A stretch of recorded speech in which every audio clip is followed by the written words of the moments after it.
Nós estamos aqui como aqueles atletas de 5 quilômetros. O maratonista corre 42 quilômetros e um pouquinho, porque ele está em busca de uma conquista, né, de uma vitória, de uma prova. Nós corremos 5 quilômetros porque estamos em busca de bom condicionamento para a nossa saúde. Então nós somos os corredores de 5 quilômetros. Estamos aqui devagarzinho, aos pouquinhos, buscando o condicionamento da nossa alma, do nosso espírito, através do fortalecimento que a palavra de Deus nos traz. Amém? Atos capítulo 5, versículos 19 a 42. Nós vamos fazer o seguinte: nós vamos ler apenas os versículos 17 a 19 e depois até o 20, na verdade, 17 a 20, e depois eu vou pedir a você que mantenha a sua Bíblia aberta e nós vamos avançando, tá bom? Levantando-se, porém, o sumo sacerdote e todos os que estavam com ele, estou lendo o 17 agora, isto é, a seita dos saduceus, tomaram-se de inveja, prenderam os apóstolos e os recolheram à prisão pública. Mas de noite o anjo do Senhor abriu as portas do cárcere e, conduzindo-os para fora, lhes disse: Ide, e apresentando-vos no templo, dizei ao povo todas as palavras desta vida. Amém. Vamos orar. Nosso Deus e Pai, somos gratos a Ti pela leitura da Tua santa palavra. Obrigado pelo privilégio de podermos tê-la aberta diante de nós e termos também a liberdade de refletir naquilo que ela ensina, que ela traz, que ela narra. Obrigado, Senhor, porque o Senhor nos dá tantas versões bíblicas diferentes e a oportunidade de, ó Deus, pesquisar em cada uma delas, de estudar, de aprender, de crescer. Que privilégio o Senhor nos tem dado. Agora, Senhor, fala conosco mais uma vez, nós te pedimos, dá-nos espírito de revelação aqui, que Ele se derrame sobre nós, que Ele traga compreensão, ó Pai, às nossas mentes e corações, que o Espírito do Senhor venha revelar a Tua palavra aos nossos corações e tirar o véu das nossas mentes para que nós possamos compreender perfeitamente o que o Senhor tem a transmitir, que a Tua palavra, mais uma vez, não volte vazia para Ti, mas ela cumpra o bom propósito determinado por Ti para esta noite. Nós oramos em nome de Jesus. Amém. Amém. Os irmãos e irmãs podem se sentar.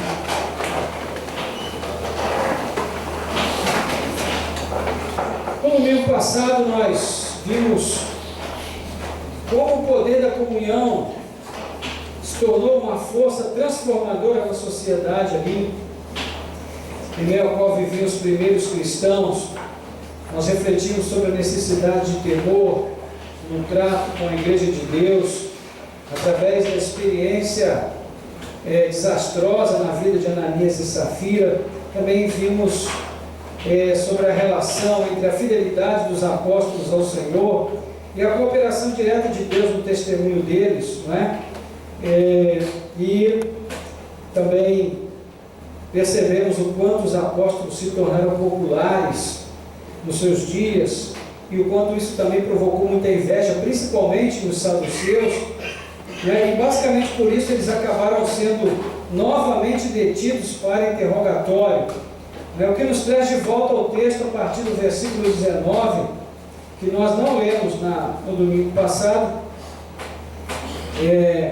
e que diz que o anjo do Senhor ali abriu as portas do cárcere, tirando-os para fora, disse a eles, verso 20: Ide apresentar-os no templo e falai ao povo todas as palavras dessa vida. Nesse ponto, nós vemos os anjos mais uma vez em ação, e eles estão sempre muito ocupados nas narrativas de Atos dos Apóstolos, né?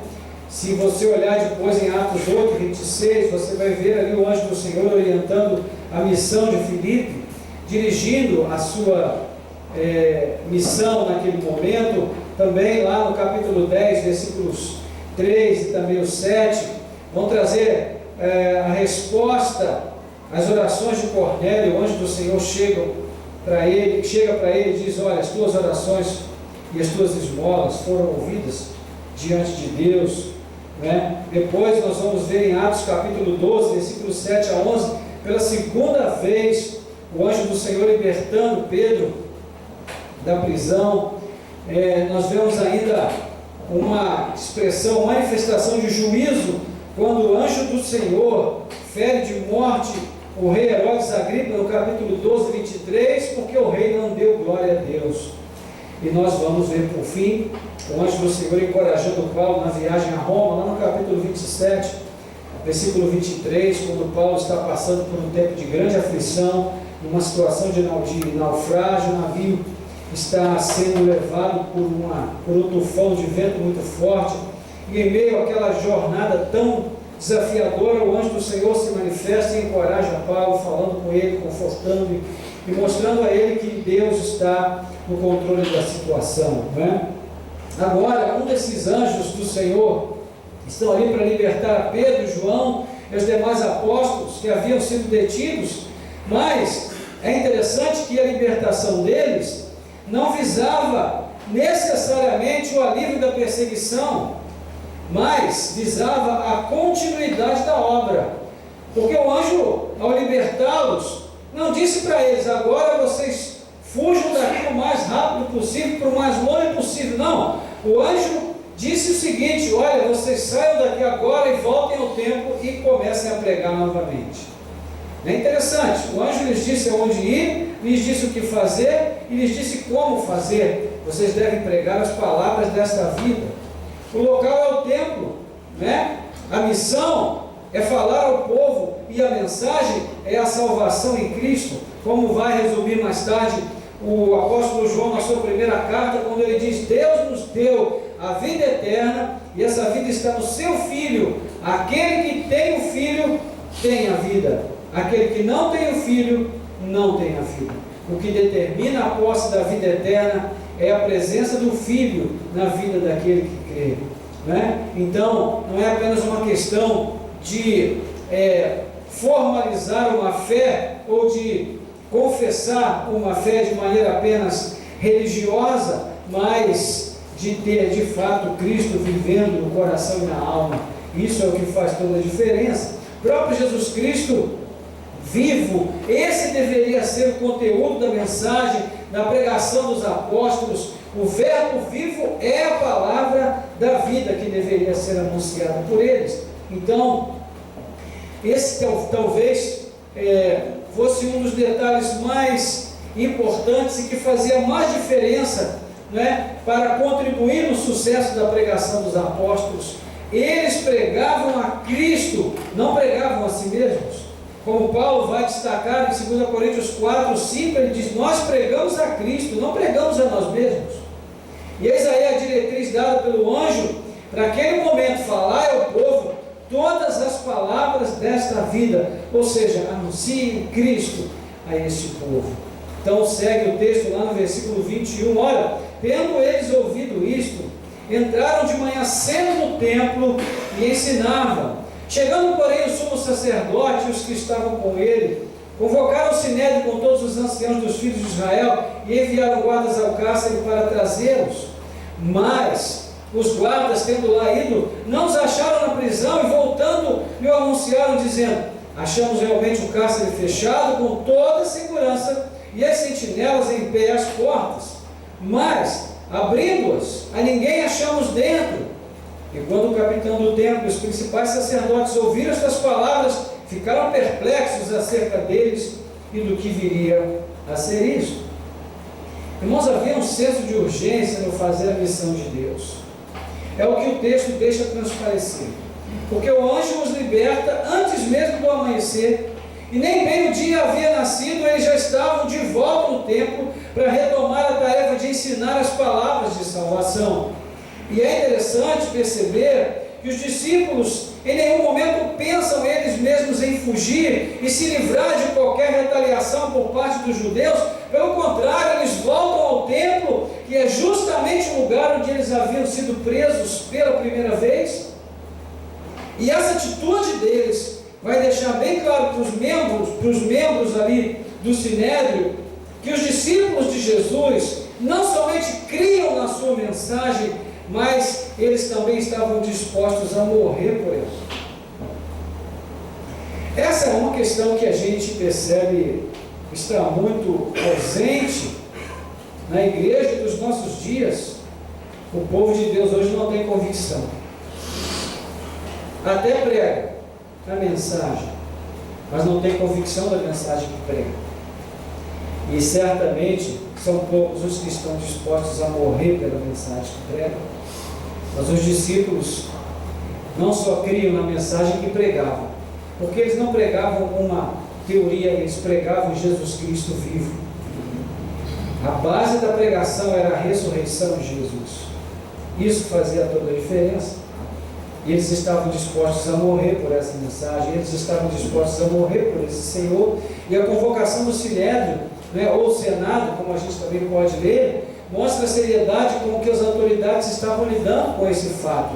Porque eles já haviam percebido, irmãos, que não há nada mais perigoso que um grupo de discípulos comprometidos com uma verdade.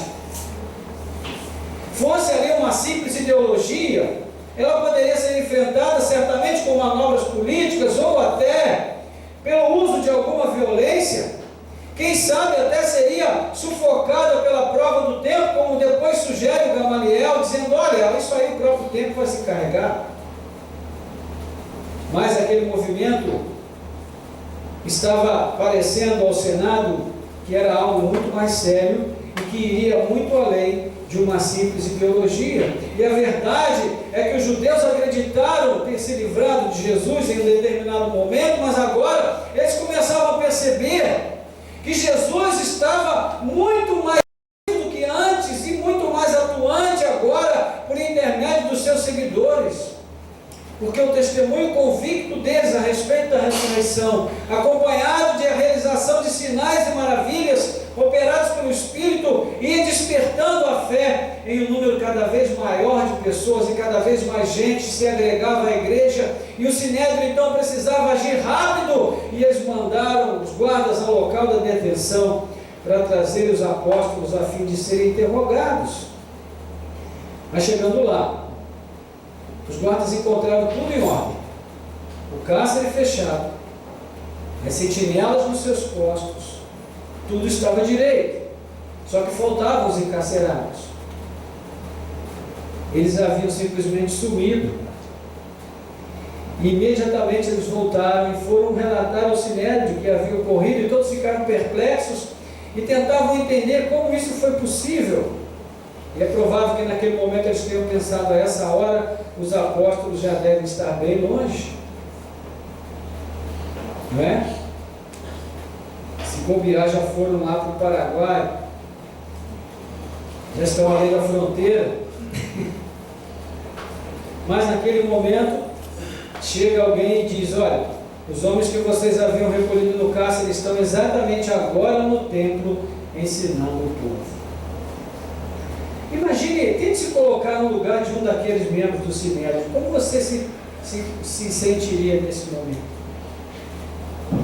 Esse menino não tem jeito. Já seguramos, já aprendemos, já batemos, já fizemos o que tinha que fazer, e aí eles ainda continuam pregando. Como é que nós vamos resolver essa situação? Situação difícil. Não é? Nisso foi o capitão com os guardas e trouxe os apóstolos sem violência, como diz o texto, porque eles temiam ser apedrejados pelo povo, e tendo trazido, apresentaram ao Sinédrio, e o sumo sacerdote os interrogou, dizendo: não vos admoestamos expressamente que não ensinaste esse nome? E eis que encheste Jerusalém dessa vossa doutrina, e quereis lançar sobre nós o sangue desse homem? E respondendo Pedro e os apóstolos disseram: importa antes obedecer a Deus que aos homens.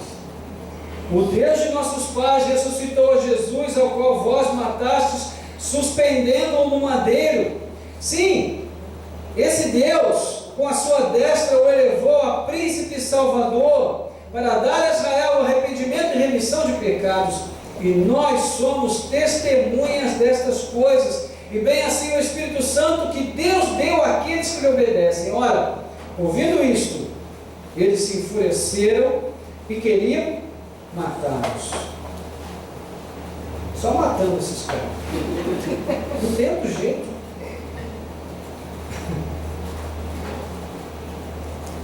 As autoridades judaicas, irmãos, eram acima de tudo hábeis em política.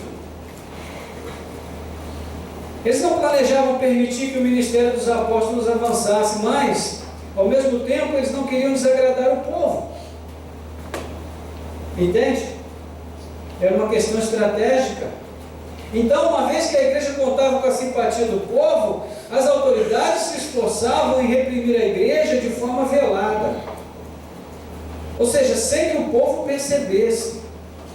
Pelo menos até que tivessem condições de jogar a opinião pública contra os apóstolos. Veja se não foi exatamente isso que fizeram com Jesus. Durante todo o tempo eles desejaram matar Jesus. E em muitos momentos eles quiseram fazer isso, mas eles foram impedidos por causa do temor de que o povo se levantasse contra eles. Mas, tão logo eles tiveram a oportunidade de jogar a opinião pública contra Jesus, eles fizeram isso e então encontraram meios de matar Jesus. Não é? Porque quando Pilatos ofereceu a oportunidade, vocês querem que eu solte Jesus, chamado Cristo, ou Barrabás? Barrabás era a situação mais oportuna para ele, porque Barrabás era a solução imediata, né? Barrabás, com ele, tudo era na peixeira, e o povo queria solução rápida. Se acontecesse isso hoje aqui em nosso país, certamente Barrabás, né, para quem gosta aí de pesquisa de Ibope, Barrabás teria 92% de chance de ser eleito, contra uns 8%, uns 5% de Jesus e o resto abstenções, porque as pessoas querem solução rápida. Barrabás era a solução rápida.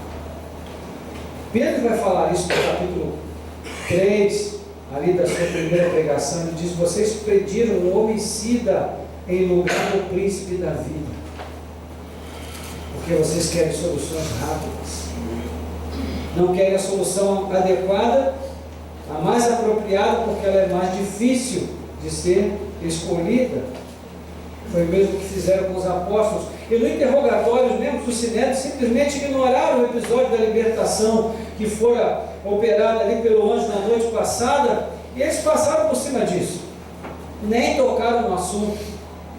Até porque os saduceus não criam em anjos, e seria mais uma querela, né, doutrinária com os fariseus que criam em anjos. Então eles disseram: vamos passar por cima desse assunto e vamos partir logo para o interrogatório. E assim já foram fazendo as acusações, e pesava contra os apóstolos os seguintes fatos. Número 1, eles haviam desrespeitado a ordem de não mais pregarem sobre a ressurreição de Jesus. E número 2, eles acusavam abertamente as autoridades judaicas de serem os responsáveis, os autores efetivos da condenação injusta e da morte de Jesus. Quanto à primeira acusação, Pedro, tomando a palavra, disse: quanto a desrespeitar a ordem de vocês, importa antes obedecer a Deus do que aos homens. Em relação à segunda acusação, Pedro também disse: quanto à inquietação de vocês de estarem sendo acusados pela condenação injusta e a morte de Jesus, eu quero dizer que o Deus dos nossos pais ressuscitou esse Jesus, ao qual vocês mataram mesmo, suspendendo no madeiro. Ou seja, o depoimento de Pedro não ajudou em nada, só piorou a situação, né? O madeiro em questão é a própria cruz. É um termo que Pedro usa muito, ele vai repetir isso lá na primeira carta, no capítulo 2, 24, e também faz uma referência em Deuteronômio 21, 22, 23, quando o texto vai mostrar que a morte no madeiro é descrita como sina daquele que é maldito de Deus. Paulo também vai dizer isso em Gálatas 3, mostrando que Jesus se fez maldição por nós, né, quando Deus o pendurou no madeiro. Então, o que a resposta de Pedro demonstra nesse momento para nós, irmãos, são duas coisas muito importantes e que ficam muito evidentes aqui nas suas palavras. A primeira coisa importante é a seguinte: aqueles homens, aqueles discípulos, aqueles apóstolos e os seguidores de Jesus, eles eram homens de princípios bem sólidos. Princípios sólidos.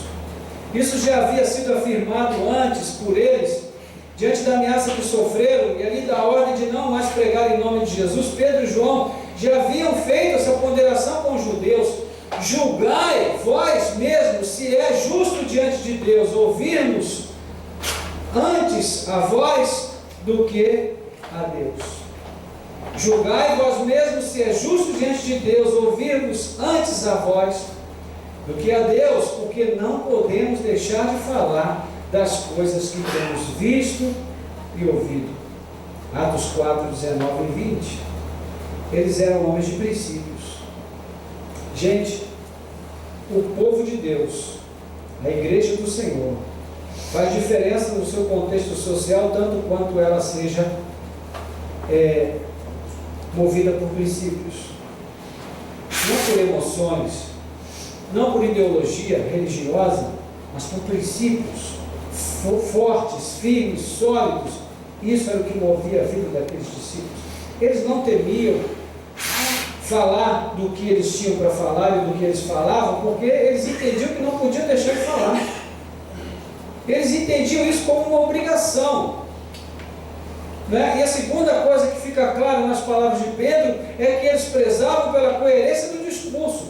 O que haviam ensinado antes era exatamente o que estavam ensinando naquele momento. Desde a primeira pregação pública de Pedro após o Pentecostes, no capítulo 2, verso 14 em diante, até aquele momento, eles estão debaixo da mesma orientação doutrinária e estão pregando a mesma mensagem. Em outras palavras, mesmo debaixo de intensa pressão secular, eles não mudaram a mensagem que tinham para pregar.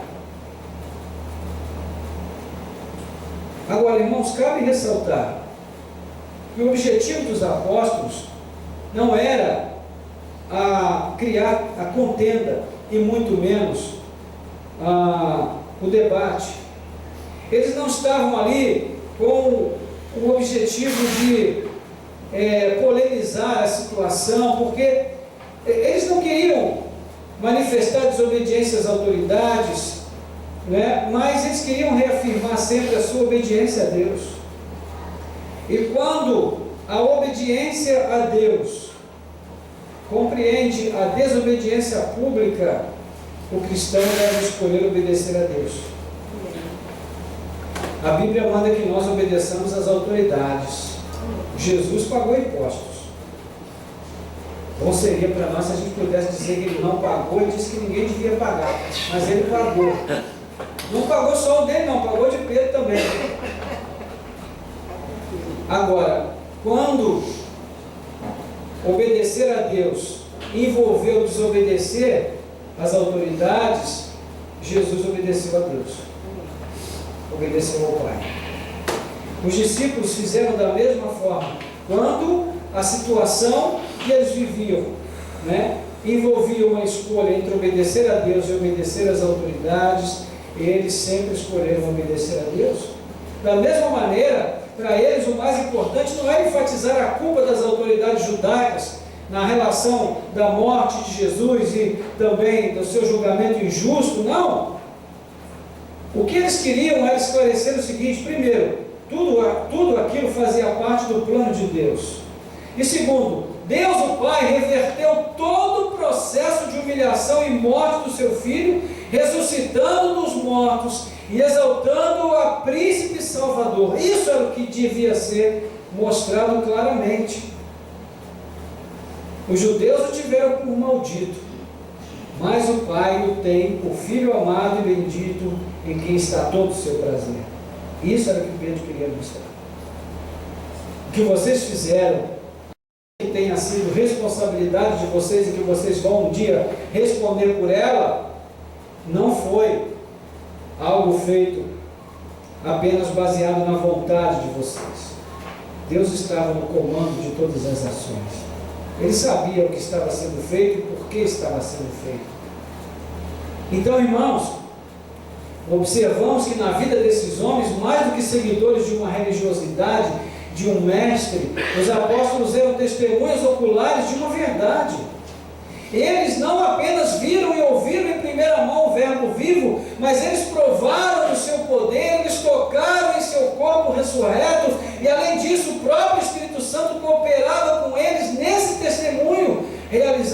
sinais e prodígios, confirmando a mensagem que eles pregavam, e por isso eles demonstravam tanta ousadia, tanta intrepidez, né? Lembrando aqui das palavras de Spurgeon, quando ele diz o seguinte: Deus é um ser cujo caráter estimula o nosso entusiasmo e nos faz ter o desejo de viver e morrer por Ele. Aquele que sai revigorado por ter visto a face de Deus, nunca temerá a face do homem. O caráter de Deus nos faz viver entusiasmados, empolgados, motivados. O caráter de Deus é o que nos faz sentir o desejo de viver e morrer por Ele. E quando nós saímos da presença de Deus renovados, revigorados, fortalecidos, não tememos nem mesmo pela nossa própria vida. Porque Deus se torna tão importante, tão essencial, e fazer a vontade de Deus se torna tão crucial para nós, tão vital, que para nós viver é Cristo e o morrer é lucro, como Paulo vai dizer mais tarde. Não é? Isso, irmãos, não é um discurso emocionado, não é?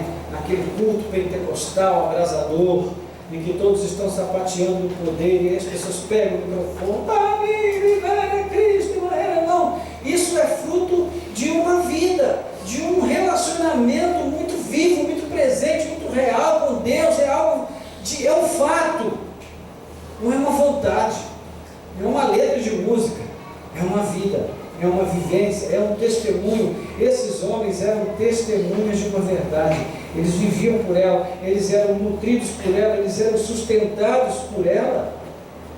Então, queridos, isso nos mostra o seguinte: o caráter inconsistente gera uma fé inconsistente. Se nós quisermos viver a fé baseados apenas no nosso caráter, a nossa fé sempre será inconsistente. Mas se nós quisermos viver a nossa fé e procurarmos vivê-la a partir do caráter de Deus, sempre seremos consistentes na nossa fé e jamais retrocederemos no propósito de dar testemunho dessa verdade. Então, a fé cristã não se baseia no caráter falho do homem, mas na imutabilidade do caráter de Deus.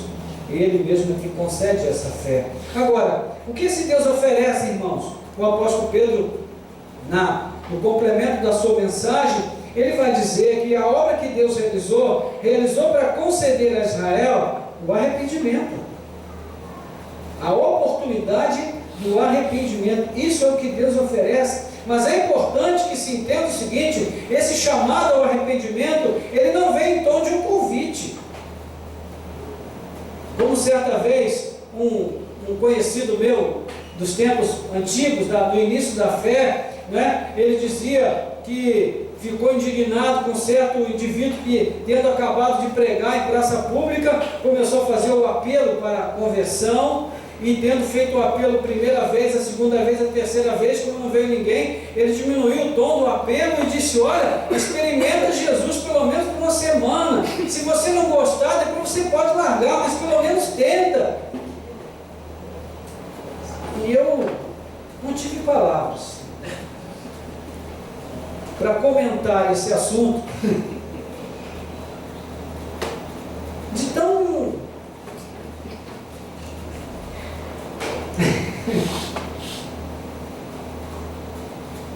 indignado que eu fiquei. Foi a palavra mais educada que eu encontrei. Experimenta Jesus por uma semana. O chamado ao arrependimento não tem nada a ver com isso, gente. O chamado ao arrependimento é uma notificação. Você sabe o que é uma notificação? Do ponto de vista jurídico, vou ler aqui a definição: medida cautelar, nominada com a qual é dada ciência ao requerido para que pratique ou deixe de praticar determinado ato sob pena de poder sofrer ônus previstos em lei. Ou seja, qualquer coisa depois vocês perguntem aqui se está correto, que ela vai dizer para vocês. Deus ordena que haja arrependimento. Deus ordena que o homem caído no pecado abandone o pecado e se volte para Deus, sob pena de, desprezando a justificação de Cristo. Se ele fizer isso, ele vai responder sozinho por suas transgressões no dia do juízo. Ele não terá intercessão de Cristo. E a lei prevê a morte eterna, porque o salário do pecado é a morte, mas o dom gratuito é a vida eterna em Cristo Jesus, nosso Senhor. Então, queridos, Deus chama ao arrependimento não como quem convida, mas como quem concita, como quem ordena. É por isso que Paulo, falando sobre o ministério da reconciliação, ele diz: nós, em nome de Cristo, vos determinamos, reconciliai-vos com Deus. Nós somos embaixadores de Cristo, ele vai dizer, né? Então, agora, os membros do Sinédrio perguntam: o que fazer com esses homens? A maioria respondeu: vamos matá-los. Era a solução mais fácil, não é? Até hoje, essa sempre é a solução mais fácil encontrada pelos homens. Quando a coisa está difícil, o melhor é matar. Depois se discute se a invasão foi justa, se não foi, se morreram civis, se não morreram, mas primeiro se atira e depois se pergunta. Então, na época dos apóstolos, isso já estava bem em moda. Mas levantando-se no Sinédrio certo fariseu chamado Gamaliel, doutor da lei, estou no verso 34, acatado por todo o povo, mandou por um pouco que saíssem aqueles homens. 35, e prosseguiu: varões israelitas, acautelai-vos a respeito do que estáis para fazer a estes homens. O Gamaliel é um ser enigmático, porque ele surge nesse momento. Depois não vai se falar mais dele, basicamente. Ele surge nesse momento como fiel da balança. A sua presença no Sinédrio sempre foi uma referência para todos, porque apesar de ele ser um fariseu, ele contava até com a reverência dos sacerdotes saduceus. Por quê? Porque a sua linhagem vinha do Rabino Hillel, era uma lenda na tradição judaica, um rabino muito respeitado. Gamaliel também era um rabi, ele foi o tutor de Saulo de Tarso, para que se tenha uma ideia, né? E no comentário da Torá, que são os 5 primeiros livros da Bíblia, há um texto sobre Gamaliel registrado que diz assim: quando Gamaliel morreu, a glória da Torá cessou, a pureza e a santidade desapareceram. Para que se tenha uma ideia da importância desse homem, da envergadura espiritual que ele tinha no tocante à autoridade ali, como voz conciliadora no Senado ou no Sinédrio. E aí, usando de uma ponderação bem coerente, bem clara, pelo menos do ponto de vista dos membros do Sinédrio, o Gamaliel acalmou a fúria dos sacerdotes e dos anciãos, e por força da sua autoridade, da sua influência e da sua argumentação lógica, ele conseguiu impor o seu parecer como rabi. Ele foi acatado naquele momento, e Deus usou essa intervenção dele para preservar naquele momento a vida dos apóstolos. Então, verso 40, concordaram pois com ele, e tendo chamado os apóstolos, açoitaram-os, e mandaram que não falassem em nome de Jesus, e os soltaram. Retiraram-se pois da presença do Sinédrio, regozijando-se de terem sido julgados dignos de sofrer afronta pelo nome de Jesus. E todos os dias no templo, e de casa em casa, não cessavam de ensinar e de anunciar a Jesus, o Cristo. Eles foram compassivos e disseram: vamos então estabelecer uma pena menor, 39 chibatadas, o suficiente para rasgar o dorso, para fazer fluir muito sangue, mas nada que pudesse quebrantar a fé daqueles discípulos, ou mesmo diminuir o ímpeto deles em pregar o Evangelho, muito pelo contrário. E é a atitude emocional deles, a resiliência que eles mostram, irmãos, naquele momento, só podia vir de Deus. Porque eles surpreendem a todos, e surpreende até mesmo a nós e a todos aqueles que fazem a leitura dessa narrativa de Lucas, porque o texto diz que depois de terem apanhado 39 chibatadas para se retiraram da presença do sinédrio, regozijando-se de terem sido julgados dignos de sofrer afronta pelo nome de Jesus. Isso é loucura. Isso sim é ser radical. Na igreja tem muita gente que gosta de dizer que é radical. Não, eu sou radical. Comigo vale o que está escrito na palavra. Mas na grande maioria dos casos é tudo balela, é tudo discurso, é da boca para fora.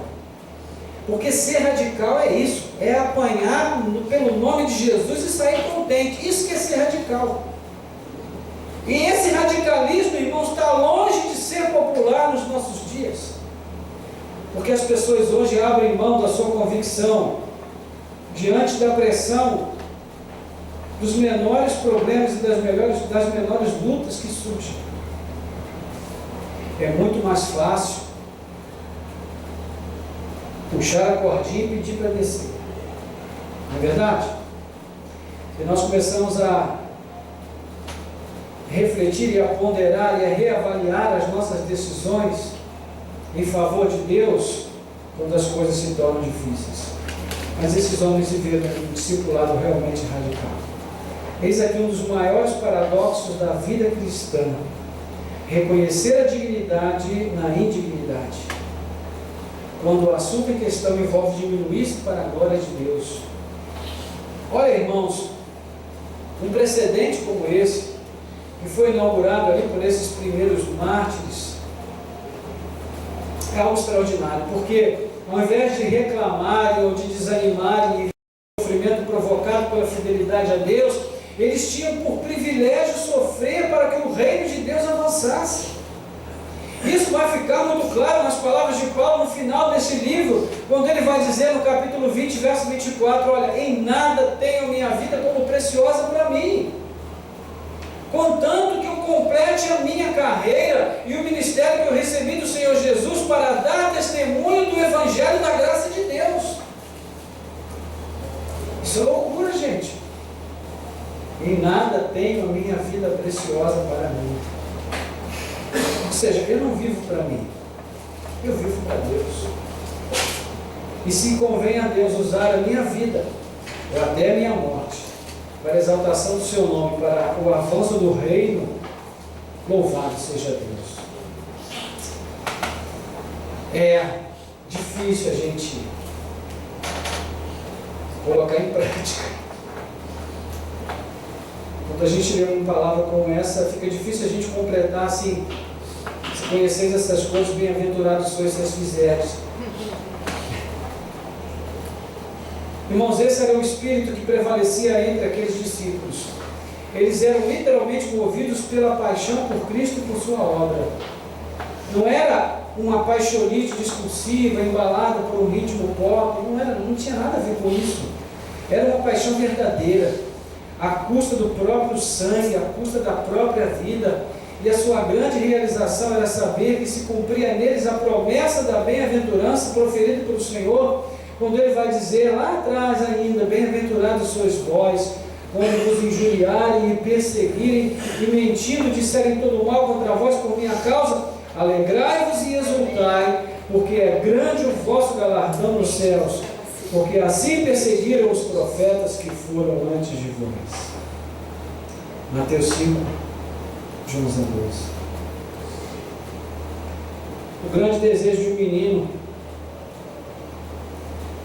por causa da sua ingenuidade infantil, é se tornar um super-herói. O grande desejo desses profetas, desses apóstolos, era imitarem os profetas que vieram antes deles, que sofreram afronta, que também choraram.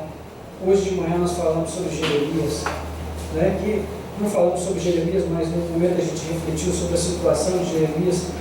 Pense na sua vida, se Deus convocasse você para ser profeta na missão de Jeremias. Jeremias, quando todo mundo disser sim, você diz não. Quando todo mundo disser vai dar certo, você diz vai dar errado. Quando todo mundo disser vamos fugir para o Egito, você diz assim: vamos permitir que a Babilônia nos leve cativos. Quando todo mundo disser paz e segurança, você diz, não tem nada de paz nem de segurança. E quando todo mundo disser, Jeremias, ora por nós, você não ora porque eu não vou escutar. Olha que ministério doce, suave, coisa fácil, boa. Olha a popularidade que esse homem deve ter alcançado com o povo. Por isso ele chorava tanto, irmãos. O seu choro não era um choro de desespero, mas era um choro de angústia por ver o quanto o seu povo estava distante do propósito de Deus para ele. Porque o verdadeiro profeta não chora por medo, o verdadeiro profeta não chora porque sofre, e nem porque o seu ministério não é reconhecido. O verdadeiro profeta chora de compaixão, de perceber o quanto o seu povo está longe do propósito de Deus. Era o que acontecia com esses discípulos. Eles queriam imitar os profetas, eles queriam imitar o Senhor Jesus, e por isso, quando eles conseguiram finalmente imitar o Senhor Jesus e os profetas, eles se alegraram e saíram super contentes, depois de terem sido humilhados e açoitados. É incompreensível, irmãos. É por isso que Paulo diz que a mensagem da cruz é loucura para os que se perdem, mas é poder de Deus para todo aquele que crê. Amém? Então, a gente, para fechar, podemos perguntar o que os primeiros leitores de Lucas aprenderam aqui, nessa pequena porção sobre a qual nós acabamos de refletir, né, que foi exposta nesse momento. Primeira coisa importante que os leitores de Lucas aprenderam é que os propósitos de Deus para a sua igreja se cumprem e se cumprirão de acordo com o seu cronograma de Deus, ainda que para isso ele precise intervir usando recursos extraordinários, como a intervenção angelical, por exemplo. Não há impedimentos para Deus. O que Deus tem de fazer, Ele faz. Deus não tenta fazer nada. Deus faz o que Ele tem que fazer, o que Ele deve fazer, o que Ele quer fazer. Porque a sua vontade é aquela que prevalece. Ele é o único Senhor. Segunda coisa importante que eles aprenderam é que no exercício da missão, a igreja sempre e somente deveria pregar a Cristo, só. Não pregar a si mesmo. Não pregar a si mesmo. A igreja que prega a si mesma leva apenas mais desesperança para o coração do povo. A igreja que prega a Cristo deixa uma porta aberta para aqueles que quiserem entrar e sair e encontrar lugar de pasto, de sustento, de salvação. Terceiro, os crentes deveriam entender que a missão de Deus é urgente e que ela tem um custo alto. Não é fácil ser fiel a Deus, não é fácil engajar a missão e perceber a urgência da missão e viver por ela. Quarto, em relação à mensagem a ser pregada, duas coisas importantes eles aprenderam com Lucas, com a narrativa de Lucas. Os discípulos de Jesus precisavam crer na própria mensagem pregada, e depois eles precisavam se dispor a defendê-la a todo custo, ainda que a custo da própria vida. Quinto, os homens e mulheres de Deus teriam como meta viver por princípios sólidos e serem coerentes com o discurso, sem falsear a verdade. Aquele que prega a mensagem da cruz, aquele que prega a Cristo e a ressurreição, ele não muda o seu discurso, ele não muda a sua pregação, para agradar quem quer que seja, ou para atingir, qualquer meta particular. E sexto, eles deveriam amar a Deus mais do que temer os homens. Deveriam amar a Deus mais do que temer os homens. Isso certamente os levaria a quê? A busca de uma comunhão constante com o Senhor, o que ia promover certamente uma transformação contínua no caráter deles e levar um crescimento na intimidade com Deus a cada dia. Então, diante de tudo isso, o que nos resta é saber o que nós aprendemos nessa altura do texto, com Lucas, com a igreja primitiva, com os apóstolos do primeiro século. E a Apenas 4 lições que nós queremos destacar e depois vamos orar. Primeiro, nós precisamos dar atenção ao fato de que as verdades, entre aspas, que o sistema defende e nas quais o sistema acredita, são quase sempre opostas à verdade na qual a igreja acredita e defende. Quase sempre existe oposição.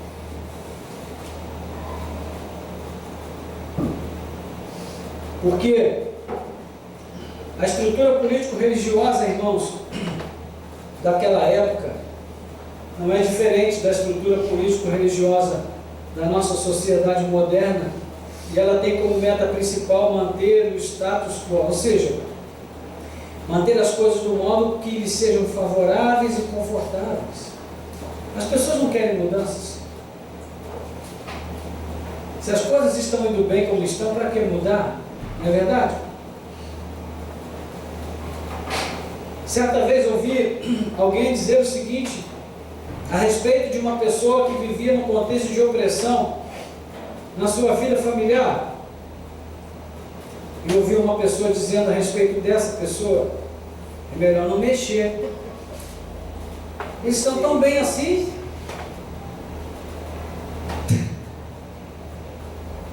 Muita gente pensa assim, não é? A coisa está funcionando dessa maneira, não vamos mexer. Mas, irmãos, a ferida que não é devidamente tratada só tem a casca, mas não foi curada. Ela continua infeccionada e com o tempo ela produz até mesmo a morte. Tem muitas coisas que precisam ser mexidas, precisam ser tratadas. E o Evangelho tem esse poder. O Evangelho é uma mensagem pontiaguda que arranca a casca, que fere novamente para que o ferimento seja tratado adequadamente e a cura possa ser completa. Segundo, isso vai implicar em confronto, porque sempre que a igreja se dispuser a viver com fidelidade o seu compromisso com Deus, a perseguição será inevitável. Como disse certo pensador cristão, o cristão é chamado a ser embaixador e não diplomata. O cristão é chamado a ser embaixador e não diplomata. Ou seja, a mensagem que ele tem a entregar é aquela que nós já citamos aqui, 2 Coríntios 5:20. Reconciliados com Deus.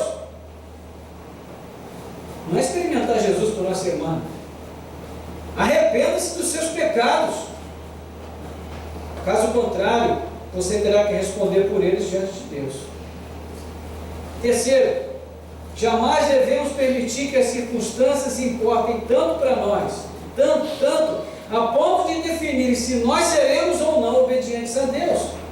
A nossa obediência não pode estar condicionada às circunstâncias, principalmente porque, irmãos, nem sempre a disposição de obedecer a Deus vai significar o nosso bem-estar. Às vezes, obedecer a Deus significa desconforto, significa perda. Dizendo talvez de um modo diferente, é possível que até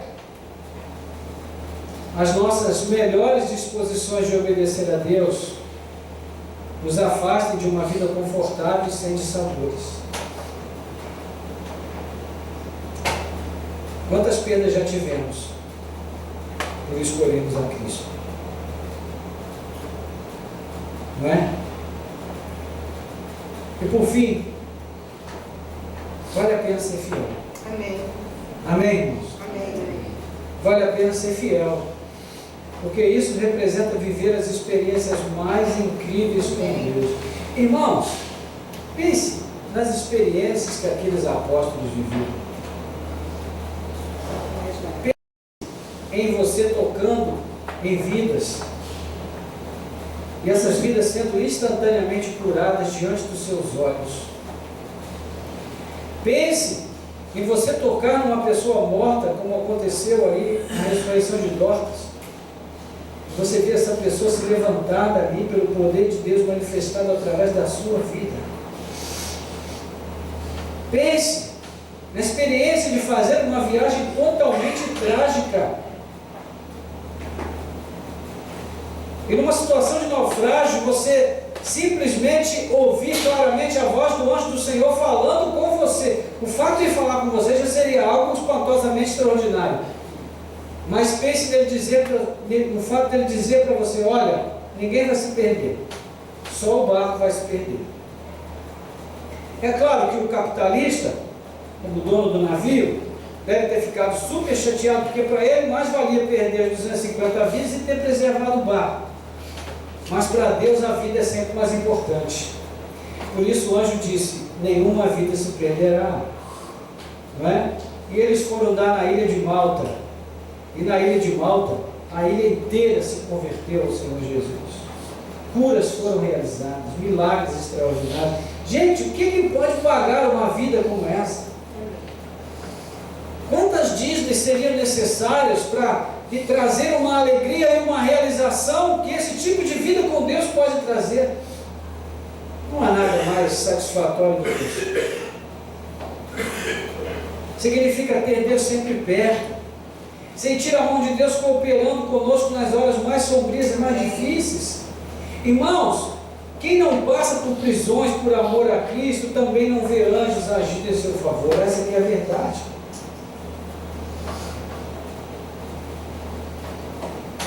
O homem moderno quer ver anjos sentado no sofá com um copo de suco na mão, com seu controle remoto, assistindo sua TV de 500 canais, e entre um comercial e o outro, o anjo aparece e fala alguma coisa com ele.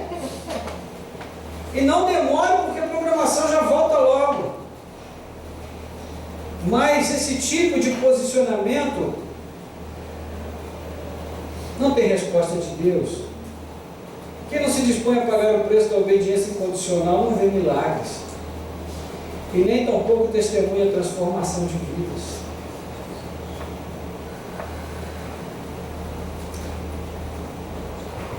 Certa vez, nós marcamos o evangelismo, vou contar esse caso, com isso a gente encerra. Marcamos o evangelismo com a igreja inteira. Isso numa época que a igreja não gostava de evangelizar, né? E quando chegou na hora, fomos eu e outro irmão. E aí tínhamos feito um mapeamento do bairro, distribuído locais para cada grupo e aquela coisa toda idealista do novo convertido e tal. E aí olhamos um para o outro: e agora, o que nós vamos fazer com esse mapa? Eu falei: melhor jogar o mapa fora e a gente vai a quantos lugares a gente puder ir. E eu me lembro que eu entrei numa casa muito humilde, né? Eu com a minha estatura elevada, né? Mal podia ficar em pé dentro daquela casa, embora não seja tão alto, né? E ainda a casa era num declive assim, coberta com um zico de parede de estuque, de pau a pique, né? Revestida de barro, bambu com barro. E a mulher tinha ali como móveis um fogão de lenha e uma tapera onde ela dormia. Ela estava com o braço imobilizado, porque estava sofrendo lá de uma enfermidade no braço. E eu disse para ela: você crê que Jesus pode te curar? Eu, cheio de ousadia, novo convertido, sabe como é que é? Ela disse: eu creio. Eu falei: também creio. Mas no fundo, eu não estava muito certo do que eu estava fazendo. Mas enfim, eu estava já no embalo, falei: bom, agora eu vou até o fim. E aí ela disse: eu posso orar por você? Eu disse para ela: você aceite que eu ore por você? Ela disse: sim. Eu orei por ela. E ela foi curada instantaneamente naquele dia. E eu fiquei abismado com aquilo. Ela mesma não se deu conta do que tinha acontecido, mas eu fiquei tão desesperado, tão apavorado. E eu fiquei pensando: será que foi coincidência? Será que... E aí comecei a ter uma crise espiritual tremenda. Porque a incredulidade tem isso. Mesmo quando Deus age, a gente fica pior. O incrédulo é assim: quando Deus faz, ele fica pior do que antes. Nossa, mas eu entrei numa crise, irmãos. E depois eu comecei a refletir sobre isso. Eu fiquei pensando: será que se a igreja toda tivesse ido, nós teríamos tido a oportunidade? O outro rapaz também passou por experiências maravilhosas nesse dia. Às vezes Deus tira todos os nossos fatores de segurança, de bem-estar, de comodidade, de conforto, para nos dar coisas extraordinariamente mais valiosas, mais preciosas do que aquilo que antes nós julgávamos ser tão importante para nós. E aí todas aquelas coisas vão perdendo significado. Irmãos, essas experiências Deus reserva para quem tem coragem de viver o paradoxo, de se alegrar mesmo com o sofrimento, quando esse sofrimento é o resultado de se ter decidido viver com fidelidade a Deus. A perda com Deus é sempre lucro, e o lucro sem Deus é sempre perda. Esses são os paradoxos da vida com os quais nós devemos estar preparados para lidar constantemente. A experiência desses apóstolos traga fortalecimento para a nossa fé e boa disposição para que nós possamos seguir em frente e Deus nos use para a sua glória e para a sua honra. Amém? Fique de pé no seu lugar, vamos orar. Bendito seja Deus. Feche os seus olhos. Peça ao Espírito Santo que aplique essa palavra ao seu coração. Eu também quero pedir isso ao Senhor. Irmãos, nós somos pessoas simples, como os apóstolos eram pessoas simples. Ainda que tenhamos muitos aqui mais instrução do que eles tinham, em nada somos diferentes deles. Não temos nada em nossas mãos que não seja verificável, que não seja mensurável, que não seja limitado. Com o tempo vai se acabar, vai se esgotar. Até a nossa vida é temporal. Mas se aprover a Deus nos usar, se Ele decidir fazer uso das nossas vidas como instrumento valioso em suas mãos, nós podemos fazer coisas extraordinárias. Com essas mãos que temos, comuns, naturais, limitadas, frágeis, nós podemos transformar muitas situações. Nós podemos fazer muito por muitos. Nós podemos realizar grandes prodígios em nome do Senhor. Mas nós precisamos compreender o chamado, compreender a missão.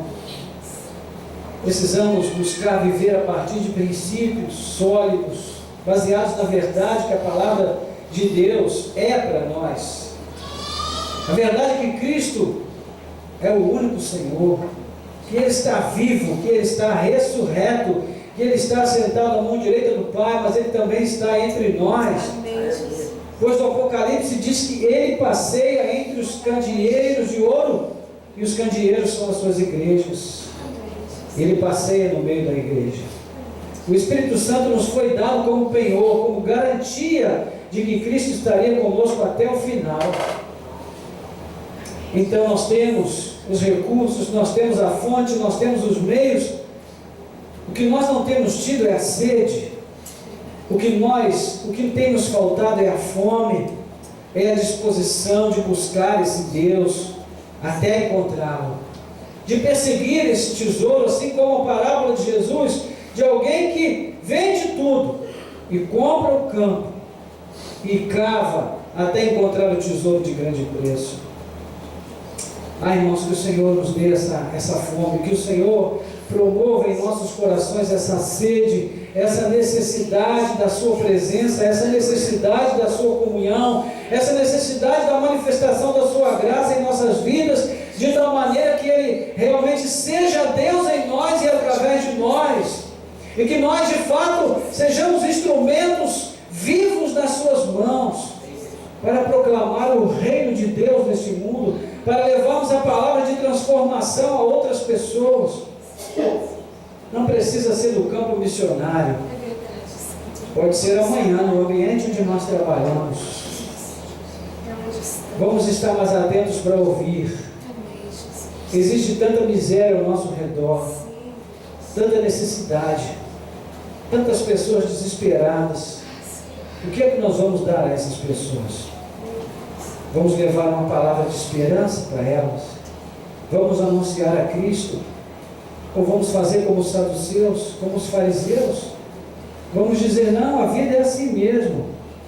Nós estamos oprimidos pelo Império Romano, mas um dia vai se levantar um libertador. Um dia nós teremos um presidente evangélico que vai resolver todos os problemas da nação. Será que nós vamos iludir o povo com esse discurso? Ou vamos trazer a palavra libertadora que Cristo tem a oferecer? Aquele que crê não ficará prostrado. Aquele que crê certamente terá motivos para viver em esperança. Pois a palavra do Senhor diz que Cristo é que nos levanta do pó. Cristo é que tira o homem do abatimento. É Ele que transporta o homem do reino das trevas, do império das trevas, para o reino do seu próprio amor. É uma transformação de vida, é uma mudança radical que abençoa, que levanta o homem do pó, que levanta o homem de uma vida medíocre, de uma vida menor, de uma vida pequena e insignificante, e traz à sua vida um sentido novo, uma nova percepção da realidade, uma nova educação da justiça, uma nova instrução da espiritualidade. Meu Pai, o quanto pode a ação de Deus na vida do homem? Como o Senhor pode transformar vidas através da sua vida, meu irmão, da sua vida, minha irmã? Como o Senhor pode te usar? Como o Senhor pode te usar como instrumento poderoso nas suas mãos, para alcançar o coração dos teus filhos, da tua esposa, do teu marido, dos teus parentes, das pessoas que vivem com você no dia a dia? Em nome de Jesus, que o Senhor nos use, que o Senhor nos faça instrumentos valiosos nas suas mãos, e que Ele comece fazendo isso, nos constrangendo a uma vida de maior busca, de uma sede mais profunda, de uma fome intensa nas nossas almas, que nós possamos de fato buscá-lo como quem precisa do pão, que nós possamos de fato ir ao encontro dele como quem vai em busca de água para o sedento, para saciar uma necessidade essencial. Ó Senhor, muda o nosso coração, muda a nossa mente, tira toda a indiferença de nós, tira, ó Deus, de nós toda a apatia, todo abatimento, Senhor. Em nome de Jesus, transforma a nossa vida de tal maneira que ao longo dessa semana nós possamos ouvir o Teu chamado. Possamos ouvir o Teu chamado. Vinde a mim todos vós que estáis cansados e sobrecarregados. Vinde a mim, arguí-me, diz o Senhor. E ainda que os teus pecados sejam vermelhos como a escarlata, eu os transformarei, e a sua alma será branca como a neve, pura como a lã. Buscar-me-eis e me achareis quando me buscardes de todo o coração. Aleluia! Deus, dá-nos um coração voltado. Aquele que me busca é esse para o qual me deixarei encontrar, diz o Senhor. Aleluia! Louvado seja o nome do Senhor. Como nas palavras de Jeremias. Busca, clama, e o Senhor vai te responder. E vai te anunciar coisas grandes, coisas que estão ocultas que você ainda não sabe. Bendito seja o nome do Senhor. Ajuda-nos, Senhor. Capacita-nos. Dá-nos coragem de romper com, Deus, a apatia, de romper com a negligência, de assumirmos um compromisso vivo com o Senhor. É o que nós precisamos, é o que a igreja precisa, é o que a nossa cidade precisa, de crentes destemidos, de crentes comprometidos com a verdade, de crentes comprometidos com o Evangelho, de crentes motivados porque vivem a partir de princípios sólidos, de crentes que estejam dispostos a obedecer ao Senhor acima de tudo, de crentes que estejam dispostos a não se calarem, de crentes que sejam movidos por uma convicção, que não podem deixar de falar daquilo que têm visto e ouvido na presença do Senhor. Nós oramos, Pai querido, e te pedimos que o Senhor faça. Que o Senhor faça. Que o Senhor faça. Nós nos expomos agora à ministração do Teu Espírito. Em nome do Senhor Jesus.